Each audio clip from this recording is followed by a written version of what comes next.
स्नेह रखने वाला, गुरु भगवान के चरणों में असीम श्रद्धा रखने वाला एक भाई गांव के कुछ लोगों के साथ में एक दूसरे साधु के यहाँ, तथाकथित साधु के यहाँ, जो कि अवघड़ पंथ से जुड़े हुए थे, उनके यहाँ गए। तो उसकी एक आदत थी साहब कि वो जब भी अपने काम से निवृत्त होता था या मान लो काम से फ्री हो गया तो अपने गुरु भगवान का सिमरन करता था। गुरु का दिया हुआ जो उसके महामंत्र था, और गुरु उसी को ही, गुरु शब्द का अगर मैं शाब्दिक अर्थ में कहूं तो गु माने अंधकार, रू माने प्रकाश। अंधकार से जो हमें प्रकाश की ओर ले आए, अंधकार से जो हमें प्रकाश में ला दे, या अंधकारमय जीवन में जो प्रकाश उत्पन्न कर दे, प्रकाशमय कर दे।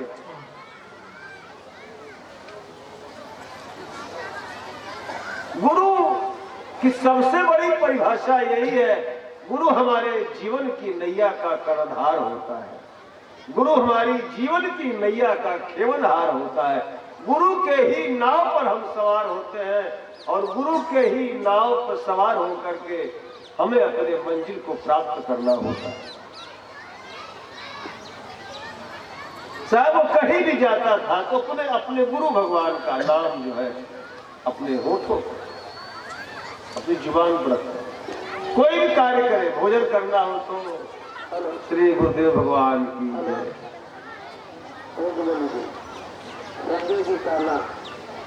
आप जरा बोलिए और माइक बंद करवाइए,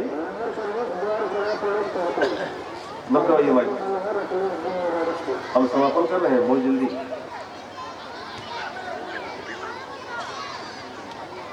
साहब उस जब अवघड़ साधु के यहाँ जब गए तो वहां जाने के बाद वो अपने गुरु भगवान का नाम जप रहा था। इतने में वो अवघड़ बाबा आ गए।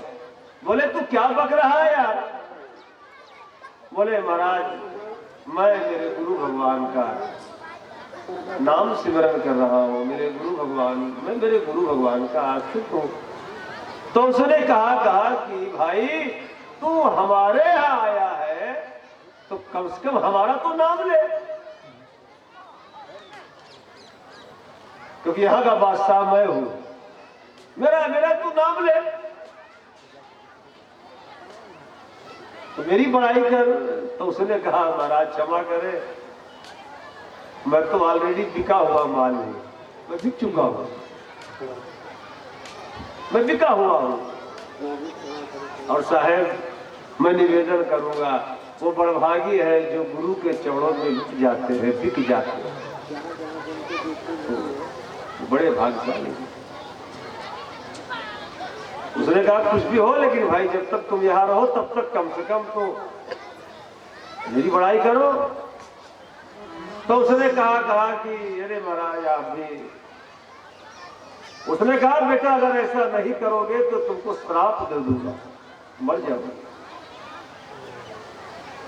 तो उसने कहा कि देखो महाराज ऐसा है ना कि अब आपकी जो मर्जी कहे वो करो, लेकिन मुझे जो करना है, मुझे जो कहना है मैंने वो कह दिया। बोले तुम्हें श्राप दे दूंगा।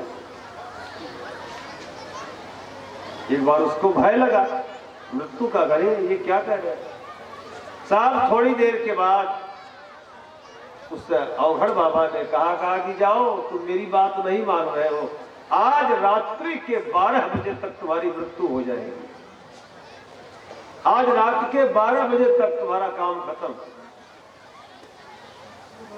था तो गुरु का मुरीद साहब, लेकिन वही मूर्ख लक्ष्मणपुर वाली बात आ गई कि ऐसा भक्ति उक्ति नहीं करना है।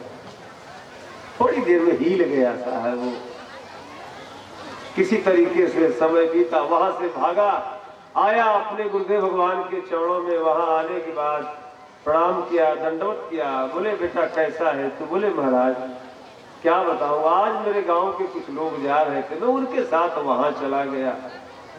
वहां जाने के बाद उस बाबा ने मुझको ऐसा ही कहा। मेरे यहाँ एक रामपुर साहबगंज के पास में रामपुर का एक बहन आती है शायद, और वो बहन जो है उसके पास एक मात्र बेटा है। उसकी उम्र मुझे लगता है कि इस समय 10-12 साल की होगी। और वो बहन जो है कभी किसी साधु के पास या कभी किसी के पास गई होगी, तो उस व्यक्ति ने, उस साधु महात्मा महाराज जी ने कहा, मेरा प्रणाम कबूल करे, उन्होंने कहा कि तुम्हारा बेटा 18 साल का होते होते मर जाए। उस बहन से कहा रामपुर से, तुम्हारा बेटा 18 साल का होते होते मर जाएगा। वो बेचारी जब से सुनी और साल तक से उसका जो ने गार्जियन से बोल दो तो कोई खाना हजम होगा।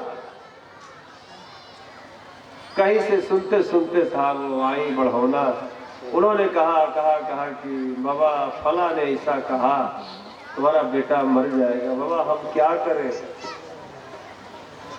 मैंने कहा क्या मेरी कही गई बातों पर आपको भरोसा होगा? मैं जो कहूंगा आप उसको मानोगी? बोले हाँ बाबा, बहुत हार करके आए आपके पास। मैंने कहा बहन एक काम तुम करो, कुछ देर तक प्रभु का नाम लो और गुरुदेव भगवान के द्वारा दिए गए भजन को करो।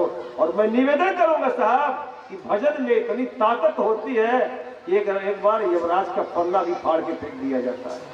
ऐसा है यार, भजन एक लाजवाब सा है, लाजवाब। अब वो बहन आती है अपने बच्चे को लेकर के, दोनों प्राणी बड़े प्रसन्न चित्त, बड़े मस्त हैं। मैंने कहा तुम छोड़ो उसकी बातों को। ये साहब ऐसे कभी किसी ऐसे फालतू के लोगों की बातों पर कान मत करिएगा। जब उनकी दुकान नहीं चलती है तो ऐसा ही कुछ शिगुफा निकालते हैं। भय नहीं दिखाएंगे तो 10 रुपया आएगा कहां से? बस जरा इस कथा को याद रखिएगा। है छोटी सी कहानी मुझे याद है कि एक रहे आनहर, ठीक है ना, और वो आनहर रहे तो रोज एक गांव में जाए रोटी मांगे। वो डेली की नियम रहे, डेली जाए रोटी मांगे साहब। तो जब रोटी मांग करके वो आवे इकट्ठा कर ले तो क्यों आदमी के द्वारा घरे पहुंचा दिया जाए जहां पर एक निवास रहे, छप्पर मड़े रहे। एक दिन के बाद रहे साहब, उसके जाने के पहले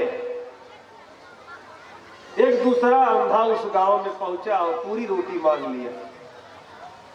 पूरी रोटी अब मांग लिया तो इकट्ठा कर लिया, मजे का लोड हो गया था। जब कुछ देर बीत गया तो वो जो पहले वाला अंधा भीख मांगने जाता था गांव में, वो गांव में गया तो किसी ने रोटी उसको नहीं दिया। बोले आज तुमसे पहले कोई आया मांग के ले गया।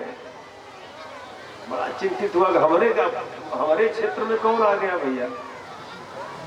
ए साहब, हुआ क्या कि वो बेचारा जो दूसरा वाला अंधा जब इकट्ठा कर लिया रोटी, तो आए कि बैठ गया गांव के बहरे।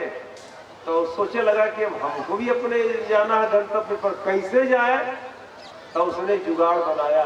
उसने कहा कि बैठ के चिल्लाए लगा के भैया सुना जे हमका हमारे घरे तक पहुंचाई दे, उसका 5 रोटी खवाई। जे हमके हमारे घरे तक पहुंचाई दे, उसका 5 रोटी खवाई। तो जो पहला वाला अंधा रोटी डेली मांगता था, वो सोचे लगा कि हे मना आप तो बोहनी ना आई भाई, चल कम से कम 5 किसी गुजर कर, कम से कम खाए थे मिले तो भर पे। चलो गए करे पास का, हे भैया सुना हो, हमके तो 5 रोटी दे दे, हम तोहरे घरे पहुंचाए देंगे। तो कहे लागे कहे भैया ऐसा है कि चला हमका पहुंचाए तो क्या दे 5 रोटी। तो कहे लगे हमारा एक शर्त बा। बोले का? बोले शर्त ये है कि पहले हमें खियावा 5 रोटी, हम बाद में नहीं खाए, पहले खियावा, हमें लगी भूख, और तब तो है तोहरे घरे पहुंचाए दे। तो जो इकट्ठा किए रहे रोटी मजे कहने लगा कि बड़ी मुसीबत भाई की मिलबो किया तो ये कंडीशन कहे लगा कि ठीक बा भैया चला खाए ले। 5 रोटी उसको दिया और खाए के बाद जो डेली मांगत रहे, जब वो 5 रोटी भाई साहब चाप के खाया, पानी पिया 2 लोटा घड़ियाल एकदम बिल्कुल, तो कहने लगा चला तुम्हारे घरे पहुंचाएंगे। कहे हाँ भैया चला। तो लाठी भी है रहे साहब। अब वो लाठी जो है, जो वो रोटी इकट्ठा करके उस अंधे के हाथ में पकड़ा दिया। बोले लाठी को पकड़े रखना, छोड़ना मत, अब घर आपके पहुंचा दिया। साहब अब बेचारा लोडो पीछे रहे, लाठी पकड़े और लेके चल दिए। आगे आगे जो खाए रहे, गए लेके जाए लगे। थोड़ी दूर गए तो रास्ते में हम बिहार में देखे कि जमीन के बराबर कुआं है, बिल्कुल जमीन के लेवल में कुआं है। तो अब आगे वाला आदमी जो रहा वो जाए लगा, तो वही जा करके कुएं में वो गिर गया। जब गिर गया तो गिरे के बाद क्या हुआ साहब कि जो वो लाठी पकड़े रहा बेचारा वो हो जाए कुएं में, दोनों गिर गए। और दोनों गिर गए तो दूसरका वाला जो रोटी इकट्ठा गिरे के कहा हो भैया, अरे मदवाई है हमारे संगे रहीसी की है। कहे कहे 5 रोटियां खाए और तुम के हमारे घरे पहुंचा, तो हिया कहाँ ढकेल दी है, हम तो गिर पड़े। तो पहले वाला जो जवाब दिया साहब उस पर काट करिएगा। उसने कहा ए भाई माफ के है, हमें भूख लगी रही, रोटी का आड़त में हम तो उसने झूठ बोला। दरअसल जैसे तू ऑनर रहा वैसे हम ऑनर नहीं, लेकिन 5 रोटी के चक्कर में हम तुम्हें झूठ बोल के साहब